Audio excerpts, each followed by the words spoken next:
Welcome Hazra. सबसे thank पहले you. जो मैं सबसे पूछती हूँ वो यही है कि आप स्पेन कब आई और क्यों आई, कैसे आना हुआ इधर। अच्छा, स्पेन मैं तो शादी कर कर आई। मेरे हाँ हस्बैंड पहले हाँ। पेरिस होते थे, वहाँ वो पढ़े, फिर वहाँ से स्पेन आ गए। जब यहाँ की इमिग्रेशन स्टार्ट हुई तो उनको ये लगा कि यहाँ मूव हो जाना चाहिए। तो मेरी 2009 में इमरान से शादी हुई और 2010 के एंड पे मैं स्पेन आ गई थी। टाइम हो गया मुझे आए हुए, ऑलमोस्ट 14 years। तो आई तो मैं इसी उससे थी कि वो स्पाउस वीजा जो होता है आपका, उस हम्म। पे आप आते हैं यहाँ पे। तो टू बी ऑनेस्ट, मुझे उस टाइम पे होता है ना कि you are not really familiar with the world. तो मेन मेन हम्म। जगहों का पता होता था, but when I got engaged I didn't know much about Barcelona. मुझे पता ही नहीं था कि बार्सिलोना कोई शहर है। स्पेन का पता था ना, ननियाल बहुत ज्यादा सारा पेरिस में होता है, मेरी अम्मी की साइड की फैमिली। ओके। तो मुझे ये पता था कि स्पेन है, पर मुझे ये नहीं पता था कि बार्सिलोना। और मैं इतनी स्पोर्ट्स लवर भी नहीं हूँ, मुझे बारसा का भी नहीं पता था, ना मैड्रिड का पता था। हाँ हाँ। छोटे मेरे भाई थे तो वो उसी वक्त से बड़े सॉकर लवर थे, तो वो बड़ा एक्साइटेड होते थे कि ओ यार बारसा जा रही हो। अरे, फिर कैसे लगा आते ही यहाँ पे, आपको कैसे फील हुआ। तो इसमें ये कि जब मैं यहाँ आई तो यहाँ का थोड़ा सा माहौल मुझे डिफरेंट लगा है। क्योंकि पाकिस्तान से तो ऑफ कोर्स डिफरेंट ही होगा। हम्म। शुरू शुरू में जब हम आए यहाँ पे तो मैं आई भी ऐसे वेदर में थी और ऐसा टाइम था जो अब मैं अगर किसी को रेकमेंड करूंगी तो कहूंगी ना आओ, क्योंकि थोड़ा सा आप होम सिक फील करते हैं। नवंबर का टाइम था, मेरी बर्थडे थी, वो भी मैं नहीं सेलिब्रेट कर सकी अपनी फैमिली के साथ। मैं यहाँ आई तो सख्त सर्दियां थी बार्सिलोना की, और वो जो नहीं होता शाम में हो जाना और आपको ऐसे होम सिक फील करते हैं। और वो टाइम ऐसा होता था कि मेरे पास पाकिस्तान में मोबाइल था, लेकिन यूं हुआ कि जब मैं यहाँ आई तो मेरे पास मोबाइल नहीं था। अब हम्म। 2011 की बात मैं कर रही हूँ, 2010 के एंड की बात कर रही हूँ। तो नहीं था मोबाइल। तो मुझे याद है मैं रोका फोर्ट में रहती थी, कलाब्रिया में। तो हाँ मैं हाँ। नीचे जाती थी और लोकोतोरियो जाके हाँ मैं हाँ। अपनी अम्मी को कॉल मिलाना, बहनों को कॉल मिलाना। और मैं कितनी कितनी देर, वो ऐसे छोटे छोटे से उन्होंने वो हट से बनाए हुए होते थे जी। जिसके अंदर आप घुस के दरवाजा बंद किया और आप अपनी फैमिली से घंटा घंटा बात करते थे। इंटरनेट घर पे था तो इतना, मतलब मेरे पास लैपटॉप था तो वो प्रॉब्लम नहीं थी, स्काइप से बात होगी। लेकिन हाँ कभी ये हाँ। होता था कि जैसे कोई बात नहीं हो रही तो फिर आप नीचे गए, लोकोतोरियो वहां गए, आपने कॉल मिलाई। तो अच्छा था। मतलब यही है कि शुरू शुरू में आप अकेले होते हैं, आप किसी को इतना जानते नहीं होते हैं यहाँ पे। और आपको ये मतलब मुझे एक लैंग्वेज बैरियर भी था यहाँ पे। होते थे, मैं बाहर, मैं जॉब भी नहीं करती थी उस वक्त। मैं बाहर निकली तो पहले मुझे समझ ना आए कि मैं किसी को ये क्या कहूँ कि तवा, मतलब अब मैं किसी स्पेनिश को मिलूं तो तवा क्या कहूँ। तो एक आंटी ऐसे जा रही थी तो उनके साथ उनकी बहू थी शायद, तो मैंने उन्हें बड़ा सलाम करके मैंने कहा अस्सलाम वालेकुम आंटी, तवा कहाँ से मिलेगा ना। तो उन्होंने पूरा मुझे एक चेकआउट दिया ऊपर से नीचे तक। और कहने लगी कि बेटा आप यहीं से हो। तो मैंने कहा जी जी आंटी मैं यहीं हूँ, मुझे अभी 4 महीने हुए हैं। तो कहें मैंने आपको कभी यहाँ देखा नहीं है।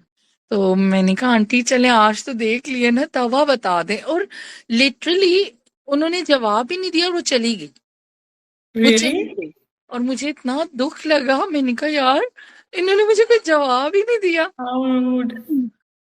लेकिन फिर आहिस्ता आहिस्ता ये होता है कि मतलब मैं अभी, जो अब मेरी फ्रेंड्स है ना, हम कभी कहीं जाते हैं तो मैं कहती हूँ मैं यहाँ भी रही हूँ, मैं यहाँ भी रही हूँ, मैं यहाँ भी रही हूँ। मैं बहुत घर चेंज किए मैंने बार्सिलोना हाँ में। हाँ। तो फिर मैं इकारिया गई।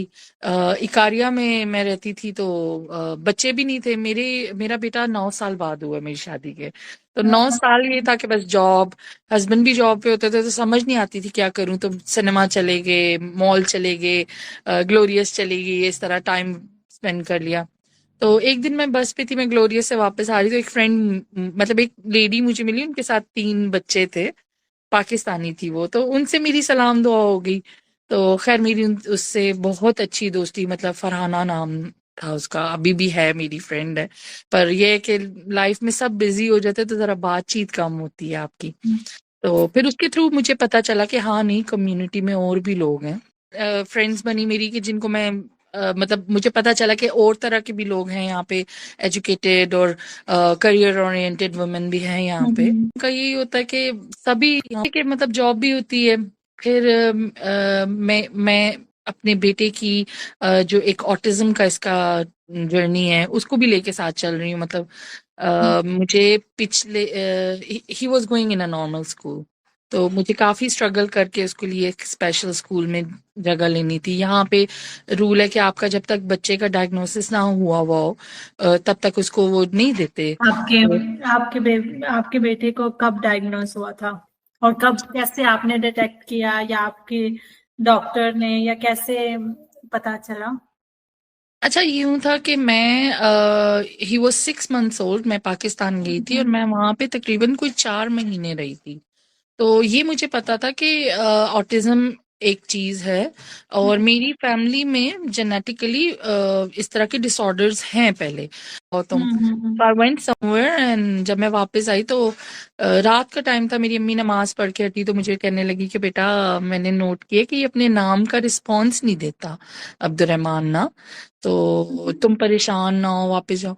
फिर मैं जब वापस आई तो मैंने भी नोट करना शुरू किया कि ये अपने नाम का रिस्पॉन्स नहीं देता और आई कांटेक्ट नहीं करता बेसिकली।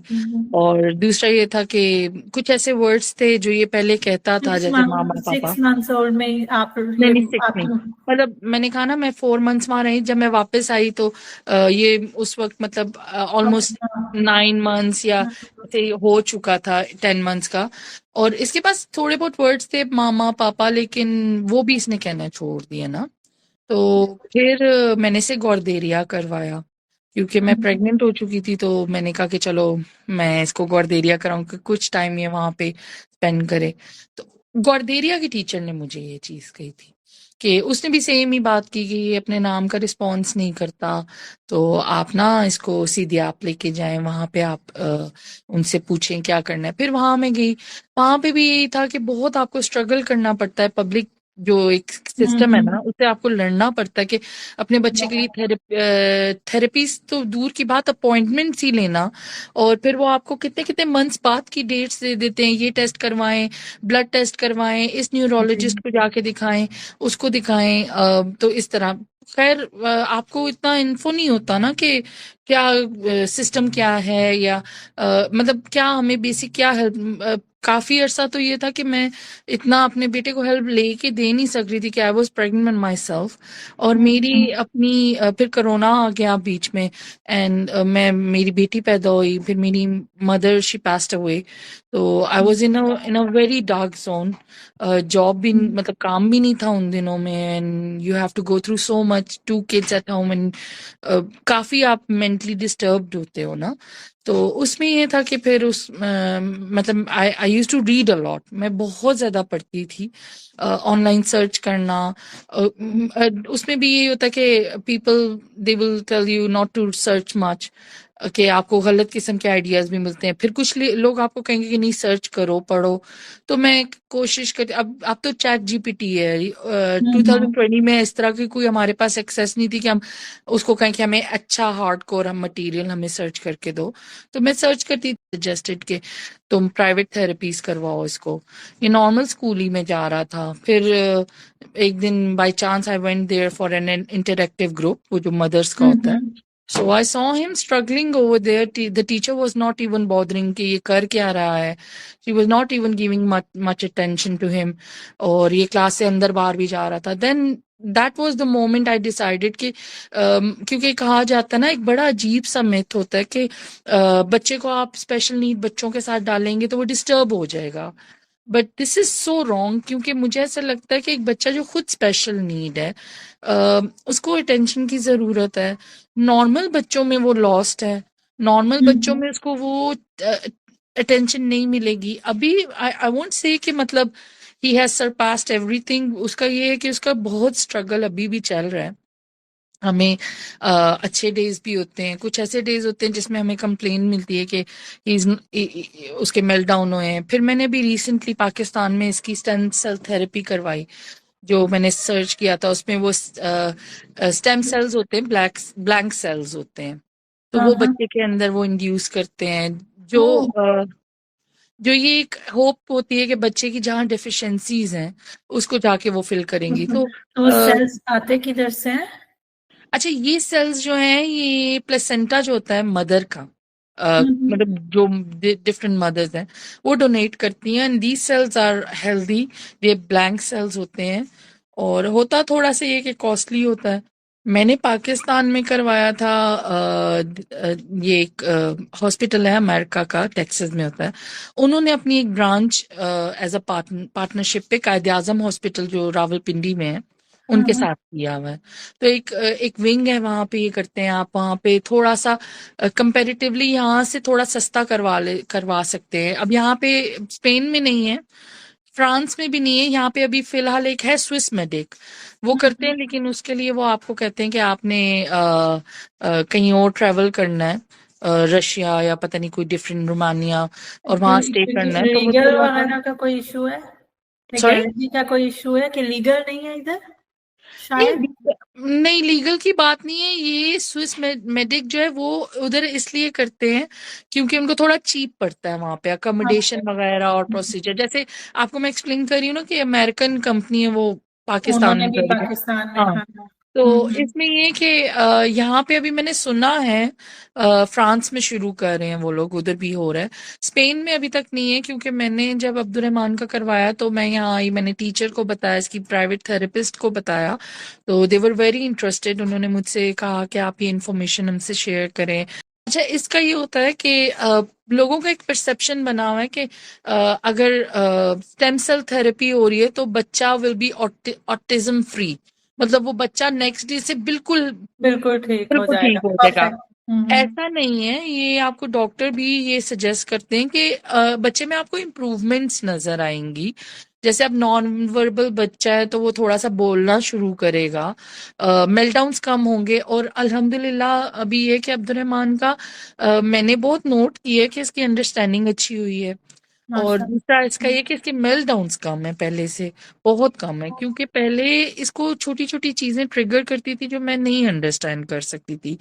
अभी ये कि अल्हम्दुलिल्लाह काफी चेंज आ रहा है। और मैं यहाँ पे एक मैंने स्पेशल नीड मदर्स का ग्रुप बनाया था, दो मैं इतनी एक्टिव नहीं हूँ उसमें क्योंकि इतनी और रिस्पॉन्सिबिलिटीज हैं, लेकिन मैंने उसमें ओपनली सबको कहा कि if anyone needs any help, any support, किसी को कोई इन्फॉर्मेशन चाहिए, दे कैन कॉन्टेक्ट मी। मैं अपना नंबर भी उनको दे सकती हूँ कि वो प्लीज मुझे कांटेक्ट करें। मैं इवन यहाँ पे अगर उन्होंने कोई पेपर वर्क करना है, और सिर्फ मैं नहीं हूँ, मेरे से और ज्यादा अच्छी नॉलेज मदर्स हैं जिनको ज्यादा पता है ऑटिज्म के बारे में। ये ऐसी चीज है हमारी कम्युनिटी में, एक थोड़ा सा मैं ये समझूंगी कि एक एक ड्रॉबैक है कि हमारे पास कोई इन्फॉर्मेशन होती है ना, हम दूसरे बंदे को पास ऑन करते हुए थोड़ा हेजिटेट करते हैं। पता जी नहीं हमारा क्यों है है, ये। हमारे हाँ, कल्चर में आई थिंक ऐसा है। बहुत ज्यादा तो कि हर चीज बस हम हाँ, तक रहे। तो और मेरी फ्रेंड्स हैं जिनके बच्चे स्पेशल नीड हैं, उन्होंने काफी इंफॉर्मेशन दी है जो मतलब मेरे बेटे के लिए बहुत फायदेमंद साबित हुई है। तो इसी तरह आप एक दूसरे कम्युनिटी को, एक दूसरे को स्पेशली, मैं ये नहीं कहूंगी कि यहाँ पे अब ऐसे ग्रुप्स हैं जिनका मैं हिस्सा हूँ। मदर्स डेली बेसिस में आपको क्वेश्चंस भेजती हैं कि हम ये कैसे करें, हम ये कैसे करें, और लोग उनको इन्फॉर्मेशन देते हैं, बताते हैं। तो ये एक अच्छी बात है, आपको सवाब भी मिलेगा इसका कि आप दूसरे बंदे की हेल्प करें। ये वो किया है ट्रीटमेंट, ये आपने कब किया है? That's very interesting. अच्छा, ये कितना मैंने टाइम पहले किया था और कब आपको उसका रिजल्ट नजर आना स्टार्ट हुआ? ये मैंने किया है अगस्त पे, लास्ट ईयर इन अगस्त मेरे भाई की शादी थी, तो we were in Pakistan. Doctor से मैंने मुझे भी, मैं आपको एक बात बताऊं, मुझे भी एक और मदर है, मेरे हस्बैंड की फ्रेंड की वाइफ है, तो उन्होंने वहां से इस्लामाबाद से ये वाला अपने बेटे के लिए करवाया। तो उन्होंने हमें सजेस्ट किया कि there is a place, if you want you can check it out. हमने चेक किया, I spoke to the doctor virtually, then जो ऑन कॉल डॉक्टर था जो ये परफॉर्म करेगा, फिर एक डॉक्टर था जिसने एपिड्यूरल का करना था, मैंने दोनों से बात की। फिर एक उनके पास स्पेशल टीम होती है जो आपसे सारे क्वेश्चंस करते हैं बच्चे से रिलेटेड, इसकी क्या रूटीन है, सब कुछ। तो मैंने अगस्त में किया था, और जब होता है तो उसके बाद वो आपको कहते हैं कि एटलीस्ट 4 वीक्स तक ना आपको चेंजेस नहीं नजर आएंगे बच्चे में। आप ये ना एक्सपेक्ट करें कि बच्चा आज आपने ट्रीटमेंट करवाई है, नेक्स्ट डे वो बस बातें भी करेगा और सब बातें समझेगा भी। तो ये है कि it's just a little experiment I think जो वो कर रहे हैं अभी, कि बच्चे को थोड़ा सा ना आप सपोर्ट मिल जाती है कि बहुत तो अभी। इसको फॉलो अप करना होता है या बस एक बार कर दें तो इनफ है? फॉलो अप ये होता है कि अगर आप फॉर इंस्टेंस अगर आपको बच्चे में चेंजेस नहीं नजर आ रहे, जैसे मतलब 4 वीक्स हो गए हैं, 5 वीक्स हो गए हैं, और आपको लग रहा है कि बच्चे के मेल्टडाउन्स भी वैसे हैं और किसी ऐसे एस्पेक्ट में आपको कोई इम्प्रूवमेंट नजर नहीं आया, तो फिर वो आपको ना एक बूस्टर डोज के लिए रेकमेंड करते हैं। वो एक बूस्टर होता है कि जो सेल्स हमने किए हैं इंड्यूस, उसको हम बूस्ट कर दें। तो हमने उनसे, डॉक्टर जिन्होंने ये परफॉर्म किया था सारा, तो उनसे हमने टाइम लिया, उन्होंने अब्दुल रहमान को देखा। तो मतलब वो थोड़ा कंपैरिजन करते हैं कि पहले क्या था अब क्या था। तो उन्होंने ये कहा कि मुझे अच्छा इंप्रूवमेंट नजर आ रहा है, और अभी आपने एक ही करवाया, फिर आप कुछ साल वेट कर लें और फिर आप एक और दफा करवा लें। का अभी रीजन तो कोई पता नहीं है ना, we don't know why this happen, तो यार इसको। इसका ये सीन है ना कि इसको ना स्पेक्ट्रम स्पेक्ट्रम डिसऑर्डर इसीलिए कहा जाता है कि जैसे स्पेक्ट्रम को इतनी रेज है कि आप काउंट ही नहीं कर सकते। तो बिल्कुल। इसीलिए ऑटिस्टिक बच्चे जो भी इसमें है, हर बच्चा दूसरे बच्चे से डिफरेंट है। उसके अपने ट्रेट्स होंगे, उसके अपने इश्यूज होंगे। कुछ बच्चे जो हैं वो सोशली मतलब बिल्कुल सही होंगे, लेकिन उनको और जैसे नॉन वर्बल होंगे या उनको टच का इशू होगा। कुछ बच्चों को वर्बल होंगे, खा भी सही रहे होंगे सब, लेकिन उनको सोसाइटी का इशू होगा। वो क्राउड में नहीं जा सकते, नॉइज में वो कानों पे हाथ रख लेते हैं। तो इसमें ये है कि मतलब अभी तक जो साइंस है वो एक अफर्मेटिव इसका रिजल्ट निकाल नहीं सक रही कि ये चीज है, इसकी वजह से बच्चे ऑटिस्टिक बन रहे हैं। ठीक है। जैसे कुछ लोग, दैट वाज माय क्वेश्चन। हाँ, जैसे मिथ जब है, ये कुछ लोग कहते हैं वैक्सीनेशन की वजह से, कि वैक्सीनेशन की वजह से होता है। तो ये एक एग्जाम्पल है, कुछ अभी तक ऐसा नहीं है कि अफर्मेटिव आप कहें कि हाँ यही है इसकी वजह से होता है। नहीं, और मेरा क्वेश्चन इस पे भी था कि आप इम्प्रूवमेंट को कैसे मेजर करते हो? आपको नजर आ रहे हैं उससे, या डॉक्टर्स कोई ऐसा तरीका है मेडिकल जिससे they can say okay this is better now because of this? Autism basically है ही बिहेवियर डिसऑर्डर ना। तो बिहेवियर डिसऑर्डर को आप ऐसे ही नोट कर सकते हो कि एक एक बंदा जो डेली बेसिस पे, इसीलिए जो ऑटिस्टिक बच्चे होते हैं ना, इनकी कहते हैं कि एक रूटीन हो, कि हर चीज एक रूटीन से हो, डेली एक चीज। जैसे अब बच्चा 8 बजे खाना खाता है ना, तो वो 8 ही बजे खाना खाए। बच्चा 9 बजे सोता है तो वो 9, उसकी रूटीन ना चेंज हो, ताकि उसको एक चीज रूटीन में वो करे ना। ये जैसे वो हमारे वो एक एक्सपेरिमेंट होता था ना, कि वो एक माउस होता है, उसको वो देते हैं डेली, और वो फिर वो राउंड लगाता है, फिर वो वहां से पूरा कोर्स, इस तरह इनकी लर्निंग सही होती है, लर्न सही करते हैं। उनको पता चलता है कि हमने ये करना है। अब जैसे अब्दुल रहमान ना शुरू में टेबल पे नहीं बैठ के खाता था, वो प्लेट पड़ी हुई है, इधर उधर सारे घर में घूमता रहेगा।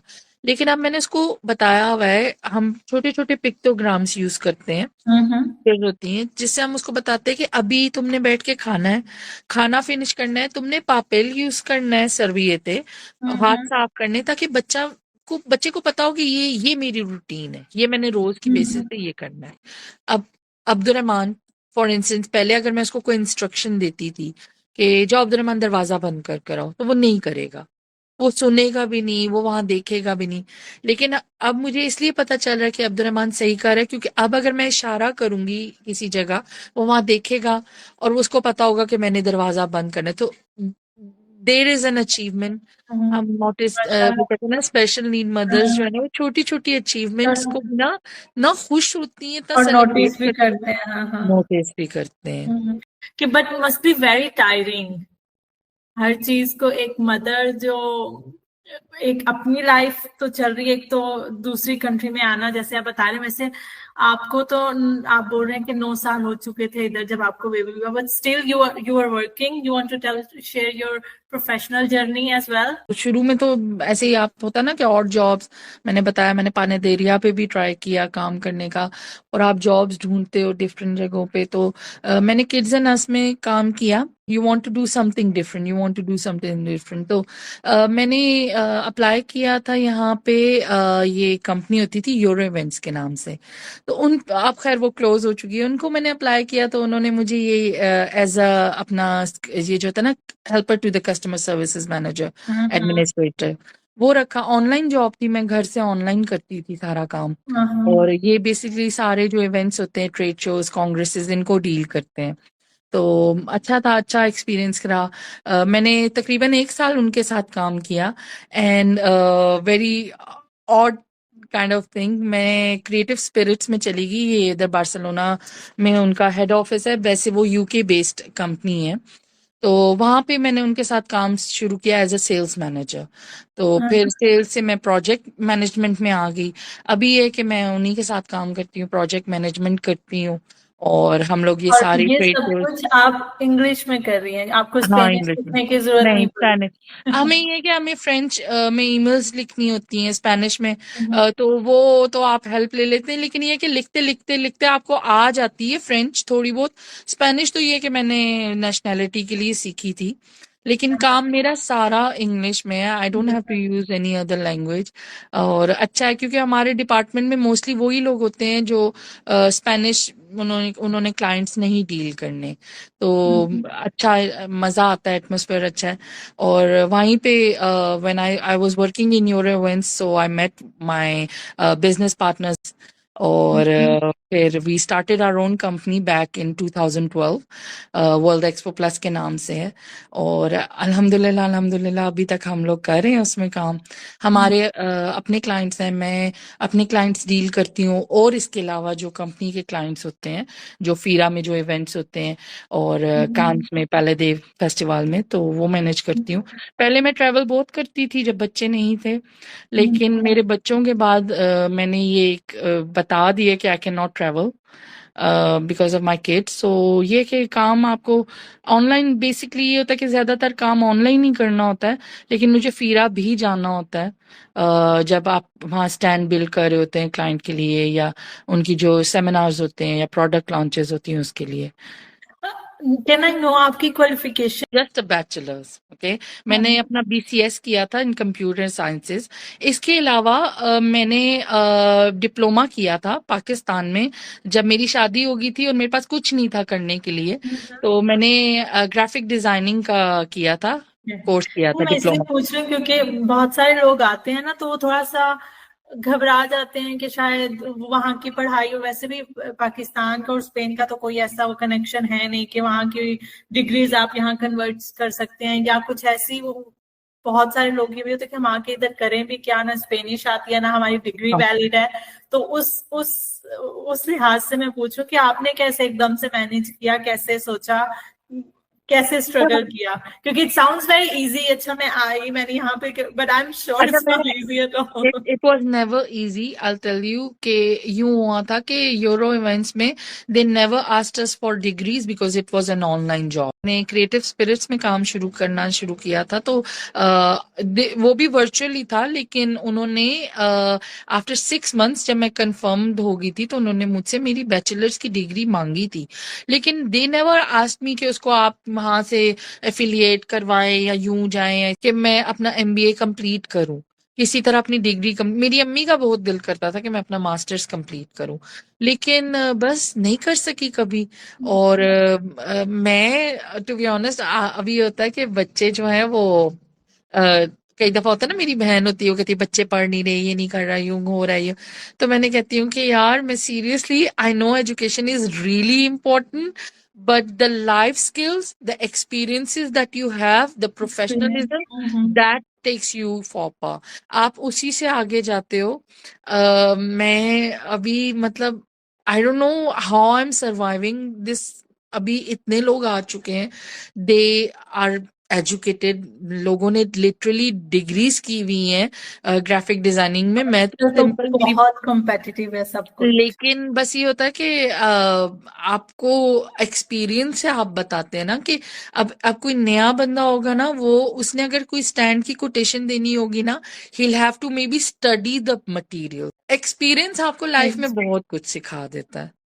That's true, that's true, that's true. नहीं, I want this to be motivation for people, क्योंकि स्पेशली जो पाकिस्तान से स्पेन आते हैं ना, एक तो लैंग्वेज बैरियर की वजह से बहुत, एक तो डर होता है, और वाकई है बहुत मुश्किल हो हाँ, जाता है।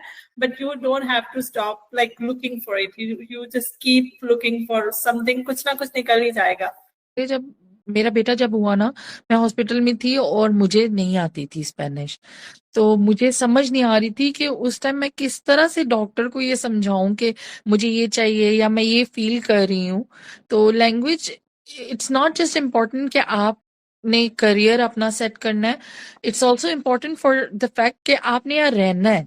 मैं तो सोच में पड़ जाती थी कि मैं कभी, मुझे कोई बुखार हुआ है और मैं खुद कांप गई, तो मैं उनसे ये पूछती रहती थी, आबलास इंग्लिश, आबलास इंग्लिश, कि कोई मुझे इंग्लिश वाला मिल जाए बस।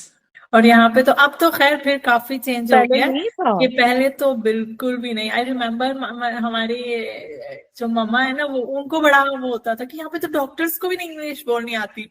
ये तो ऐसे लगता है कि क्योंकि हमारे यहाँ होता है कि पढ़े लिखे हो ना तो इंग्लिश तो लाजमी आनी है, डॉक्टर्स, इंजीनियर्स जो भी है। तो यहाँ पे तो आके बोलते थे यहाँ पे तो डॉक्टर्स को भी नहीं इंग्लिश आती। साथ साथ ही चल रहा है। यू हाँ, कैन मेरा बिलीव अपना साथ साथ काम चल रहा है कि अभी बस वो हमारा ये मोबाइल वर्ल्ड कांग्रेस शुरू हो जाता है ना, तो मेरा दैट। मार्च का महीना ना, मतलब 2-3 इवेंट्स बैक टू बैक आगे पीछे आते हैं। तो ये बहुत पैक्ड किस्म का हमारा टाइम होता है, फिर रोजे भी होते हैं। अब तो या मार्च में स्टार्ट है बिल्कुल। अब तो अच्छा, आपकी जर्नी में कोई ऐसा टाइम या ऐसी चीज जो आपको बहुत मुश्किल लगा हो, और उस वक्त और उसको आपने कैसे फेस किया? यार अल्हम्दुलिल्लाह कभी अल्लाह ने इतनी, मतलब मैं अपने बेटे की वजह से थोड़ी डाउन हो जाती हूँ कभी इमोशनली। ऐसे होता है कि कभी आपको थोड़ा वो होता है ना कि आपको अपना टाइम नहीं मिल रहा होता और डिप्रेशन हो रहा होता है कि क्या फ्यूचर, क्या है ये सब। लेकिन अल्लाह का शुक्र है कि आप कहीं ना कहीं से आपको कुछ ना कुछ सेंस मिलती ही रहती है कि सब कुछ ठीक रहेगा। यू सीम टू बी मेरे a positive person in general. आप ऑप्टिमिस्टिक लगती हो वैसे general, I don't know, but I यार आई कोशिश करती सेंस हूँ, सो। कोशिश करती हूँ, और अल्हम्दुलिल्लाह मेरी लाइफ में बहुत सारी ऐसी फ्रेंड्स हैं जिनसे अगर मैं लो फील करती हूँ, मैं उनको मैसेज करती हूँ अपना सारा, वो कहते हैं ना वेंट करना कहीं पे, तो मैं वेंट आउट करती हूँ उन पे, वो मुझे फिर बताती हैं कि नहीं ऐसा ना सोचो, पॉजिटिव सोचो। तो कोशिश यही करती हूँ कि पॉजिटिव रहूँ। हाँ, मेरे पे डार्क टाइम आया था जब मेरी अम्मी की डेथ हुई थी, और मैं कोरोना का टाइम था, तो मैं उस टाइम बहुत बहुत, आपके पास काम भी नहीं, आप बहुत परेशान हो जाते हैं। और मेरी अम्मी से मैं मिल नहीं सकी थी, कोई ऑलमोस्ट 1.5 ईयर मैं नहीं गई थी, मेरी बेटी को भी नहीं उन्होंने देखा। तो वो टाइम ऐसा था कि बहुत मैं डिप्रेस हो गई थी, सोचती थी क्या करूं। लेकिन बस यही होता है कि आप at the end of the day आप देखते हैं कि आपके भी बच्चे हैं, आप भी अम्मी हैं किसी की। तो वो चीज आपको बस दैट कीप्स यू रनिंग, कि आप बस सोचते हैं कि नहीं नहीं मैंने करते रहना है, अपने बच्चों के लिए खड़े रहना है। तो अभी ये कि टाइम मुश्किल का ये कि अभी काम पे होते हैं, तो आपको हर तरह के क्लाइंट्स मिलते हैं, हर तरह का क्लाइंट होता है। कुछ क्लाइंट्स ऐसे होते हैं जो थोड़े बहुत फसी होते हैं, उनको बस आपने प्लीज करना होता है उनको हर चीज। तो वो जब ऐसा टाइम आता है ना कि आप इतनी मेहनत करो किसी क्लाइंट पे, but after they leave they just leave you a bad remark to your boss. शुरू शुरू में तो मैं बहुत लो फील करती थी। मतलब मुझे ऐसे लगता है कि क्लाइंट से भी आपको कोई पर्सनल अटैचमेंट्स नहीं रखनी चाहिए, क्लाइंट क्लाइंट होता है। तो वो जब चले जाते हैं तो आप थोड़ा डाउन फील करते हैं, यार इतनी मेहनत की तो इन्होंने ऐसे की है मेरे साथ। लेकिन अब मैं ठीक हूँ। मैं हर साल मतलब हम कितने ऐसे क्लाइंट्स हैं जो पिछले 8-9 सालों से लगातार आते हैं और वो मुझे जानते हैं यहाँ बार्सिलोना में। ऐसे ऐसे क्लाइंट्स हैं जिन मतलब फीमेल ऐसी क्लाइंट्स हैं जिनसे मेरी ऐसे फ्रेंडशिप है। उनके बच्चों की बर्थडेज हो रही हैं, सब हम उन्हें विश भी करते हैं सब। लेकिन यही होता है कि आप at the end of the day living away from your family in another land, that is alternatively कि it's a hard thing to do। आप मतलब आपकी डेली बेसिस पे स्ट्रगल्स चलती रहती हैं। मेरा भाई अभी वो जर्मनी आ रहा है, मैं अभी से उसको ये चीज समझाती हूँ कि ये याद रखना कि आपको बहुत होम सिकनेस होती है। कई दफा लाइफ आपको बिल्कुल आउट ऑफ कंट्रोल लगती है, आपको नहीं समझ आती कि मैं क्या करूं, या मैं डिप्रेशन सा होता है। लेकिन बस आपने ये देखना है कि आप यू हैव टू स्टैंड। अगर आप अपने पे तरस खाना शुरू कर दो कि यार मैं बेचारी हूँ या मेरे साथ ये मेरे ही साथ क्यों है, तो आप हम्म फिर ऑफ कोर्स वही बात है कि किसी के आगे रो के कोई आपकी मदद तो नहीं करता। अल्लाह के आगे रो तो शायद दुआएं कबूल हो जाए इंशाल्लाह। तो मैं कोशिश करती हूँ अभी ये कि काफी अरसे से जब से मेरा बेटा हुआ मैं कोशिश करती हूँ कि मैं अपना अल्लाह से कनेक्शन अच्छा रखूं। हम्म तो उस अल्लाह ताला के आगे रहूं तो कुछ मिल भी जाए।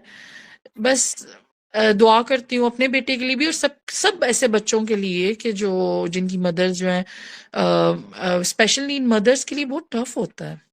हम्म अ, आपको बहुत बहुत इमोशनल सपोर्ट चाहिए होती है, फ्रेंड्स की, फैमिली की, आपके लाइफ पार्टनर की, जो आपके हस्बैंड होते हैं उनकी। आपको मतलब सारा ये होता है कि कोई ऐसा टाइम होता है कि आप सिर्फ माँ पे सारी जिम्मेदारी नहीं डाल सकते। How तो is that how it has been in your case? my husband has been really really good in this case। शुरू में it was really hard for him to accept because being a Pakistani, understanding that you need a son, I don't know for what reason that is considered as like a कि आपका बेटा है, ठीक है। For him it was really hard in start के understanding कि he has a little issue. He used to compare him with other kids, but ये कि we both took therapies, we both had like talk one on one। now we do understand कि हमारा बेटा है, he has his own struggles in life, we have to set different measures for him कि uh, हमें खुद पहले accept करना होता है। ये सबसे पहले ऑटिज्म की सबसे पहली चीज ये होती है कि you have to accept it. If you won't accept it then your child would not learn anything. तो Mm. एक्सेप्टेंस हार्ड होती है, लेकिन हाँ he is been really helping. अभी भी he went to go get the kids, वो बच्चों को लेकर आएंगे। I am at home, I will cook and do everything. तो अच्छा है, मतलब सही है। उसके अलावा अच्छा, I would like to know about your professional environment. एक जो आई गेस एक मल्टी कल्चरल एनवायरनमेंट है जहाँ पे आप जॉब करते हो। To be successful in that environment आपके लिए आपके पास कौन सी स्किल होनी चाहिए, क्या व्हाट मैं would you recommend? Work environment का मैं ये कहूंगी कि B it a school, an office, an agency, what ever it is. मैं शुरू में मैं जब ऑफिस जाती थी ना, तो I had many people I thought they are my friends, ठीक है। वर्क प्लेसेस में you can find good people and you can find people who will back stab you for sure, ठीक है। आई वोंट जनरलाइज कि हाँ सभी लोग बुरे होते हैं, ठीक है। I will never generalise like that कि हाँ सब लोग बुरे हैं। लेकिन मुझे ऐसे लगता है कि आपको इतना नाइव नहीं होना चाहिए लाइफ में कि आप लोगों को हर बात अपनी बताओ या अपने आइडियाज शेयर करो। Oh I am around people where we have like all age, youngsters हैं, then people like me which are like thirties में जो हैं, देन वी हैव एल्डर्स। तो work environment is good. competition is there, you have to work hard. Even if you're working in a group, when we work in a group we have like different people who are organizing the project all together। उसमें ये होता है कि हर बंदा ना अपना credit लेना चाहता है, ठीक है। हर बंदा चाहता है कि मुझे मुझे क्रेडिट मिले। Be it a normal invoice that you are sending to the client, अगर कोई एरर आ गया तो एक दूसरे को सब पॉइंट आउट करते हैं, इसने यूं किया होगा, उसने ये किया होगा कि मतलब आपको बस no matter whatever the position you are, you have to make sure कि सब कुछ अच्छा जाए, क्योंकि at the end of the day आपको किसी एक बंदे को तो नहीं वो शाबाश मिलेगी, सारे ग्रुप को ही मिलेगी।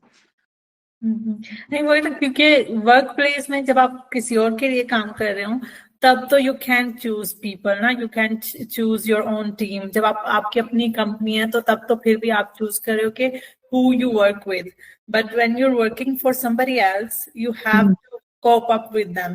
तो उनके लिए क्या टिप्स होंगे? एक तो यू सेड के व्हाटएवर यू डू आपके जो इंचार्ज हैं उनको नजर आए कि यू पुट योर एफर्ट, उसके अलावा।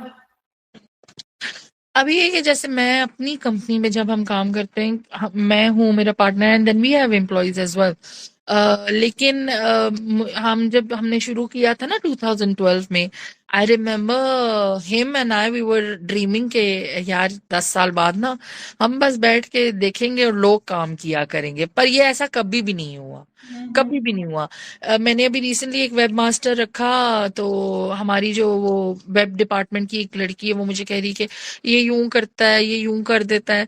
तो मैं अपने पार्टनर से हंस रही थी, मैंने कहा यार जो काम तुम्हें और मुझे चाहिए ना वो हमें खुद ही करना पड़ेगा, ये इनको हम चाहे रोज भी सिखाए ना ये नहीं करेंगे।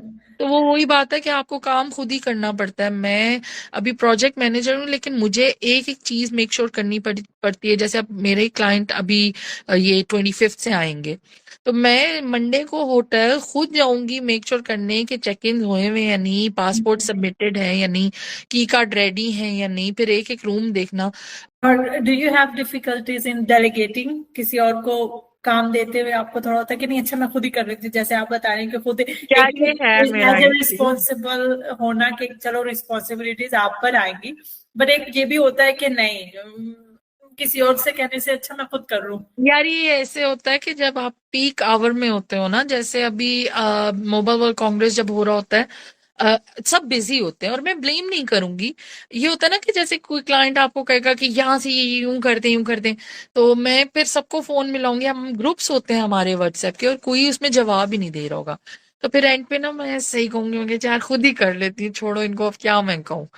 तो वही बात है कि आप at the end of the day, मैं इसको बुरा नहीं समझती कि अगर मुझे कोई काम खुद भी करना पड़े, क्योंकि वही बात है कि at the end of the day client खुश होना चाहिए और हमें ये पता हो कि यार ये चीज सही हुई है। अच्छा, अब your mom project manager entrepreneur अपनी कंपनी चला रही है, इस सब चीज को I know it's a very typical question, but इसको बैलेंस कैसे कर रहे हैं आप? टाइम कैसे बैलेंस करते हैं? घर, जॉब, योर ओन कंपनी?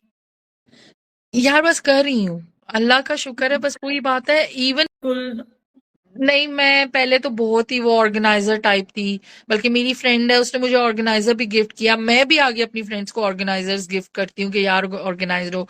लेकिन अब इतना टाइम नहीं मुझे मिलता कि मैं बैठ के सारा लिखूं, तो मैं गूगल कैलेंडर यूज करती हूँ, उससे सब कुछ प्लान करती हूँ। मेरे बच्चों के इतने सीते होते हैं, मैं फ्रिज पे मैंने वो लगाया हुआ है कैलेंडर, उसमें मार्क करती रहती हूँ। अलार्म्स रखती हूँ कि मतलब मुझे पता हो कि बच्चों के ये सीते मिस नहीं होने चाहिए। अपने सीते फिर भी थोड़े बहुत मिस कर ही देती हूँ, क्योंकि इतना टाइम नहीं मिलता। हाँ, लेकिन मुझे अच्छा लगता है कि मैं अपनी फ्रेंड्स से मिलूं, वो मैं थोड़ा टाइम निकालती हूँ, क्योंकि मुझे अच्छा वो ऐसे जैसे मेरी थेरेपी हो जाती है। आज भी मैं अपनी फ्रेंड्स हैं उनको मिली थी ब्रंच के लिए, तो अच्छा लगता है, मजा आता है, मैं उनसे बात करती हूँ, थोड़ा हंस लेता है इंसान, और लाइफ थोड़ी इजी लगने शुरू हो जाती है।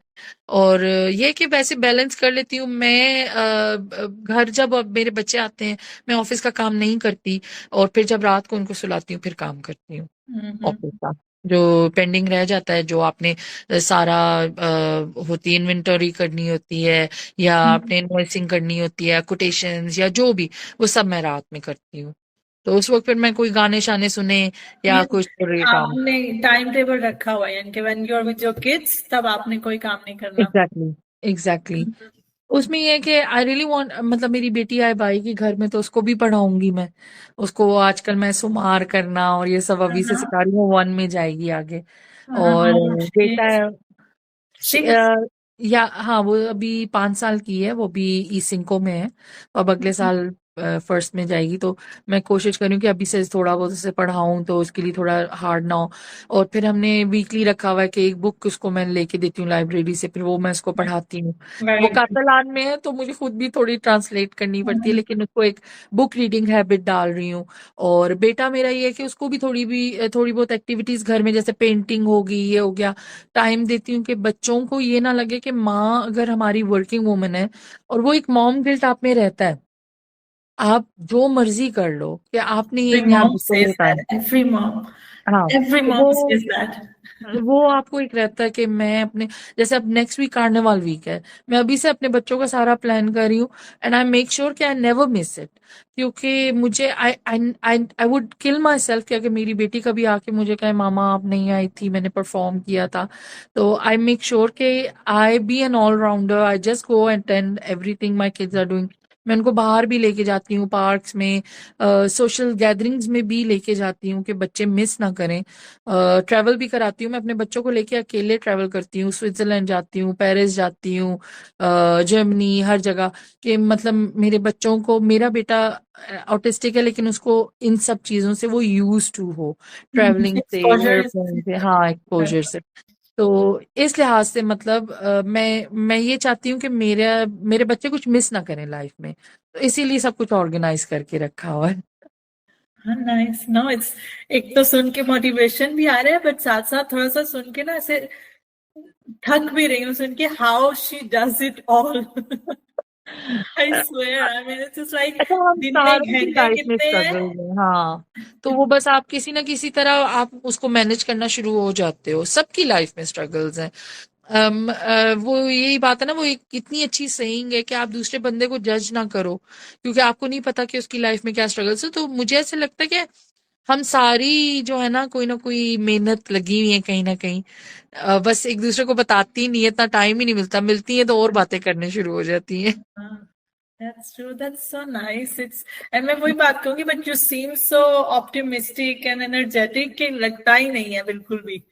यार जजाकल्ला, मैं दुआ करती हूँ कि मैं ऐसी ही रहूं, मेरे भी बहुत हार्ट ब्रेक्स होते हैं, और मुझे भी आप कहीं ना कहीं लोगों से दिल लगा लेते हैं या एक्सपेक्टेशंस लगा लेते हैं, लेकिन बस जब वो होता है तो फिर मैं अल्लाह से बहुत नमाज पढ़ के बहुत दुआ करती हूँ कि या अल्लाह मेरा दिल बिल्कुल हर एक से पाक रहे, मैं किसी को देख के जेलस ना हूं, किसी की लाइफ से हसद ना करूं, या किसी से मुझे ये ना हो कि यार इसके पास ये मेरे पास ये क्यों नहीं है। क्यों बल्कि नहीं। मैं उसके लिए खुश हूँ, जेन्युइनली खुश हूँ।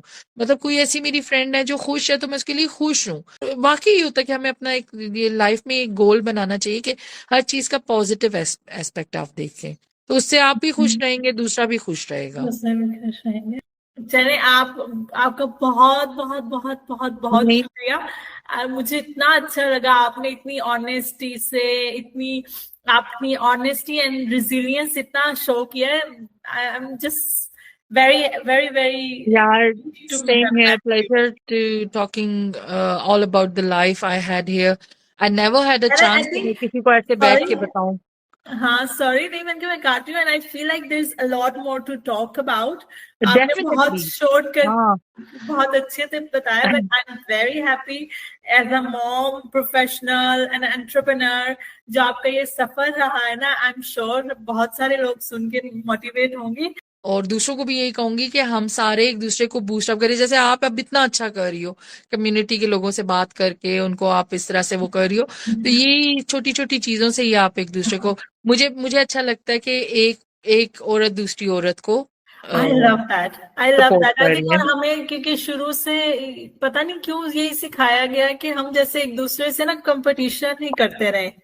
And I feel this is so important, क्योंकि बहुत सारी चीजें हम एक अदर वुमेन से ही शेयर कर पाते हैं, उन्हीं से ही, और वो ही हैं जो हमें समझ पाती हैं। I love seeing women doing things, अच्छा दैट्स लगता सच है। A good thing, seriously. अच्छा चलो बच्चे आगे, thank you so much. Thank you so much.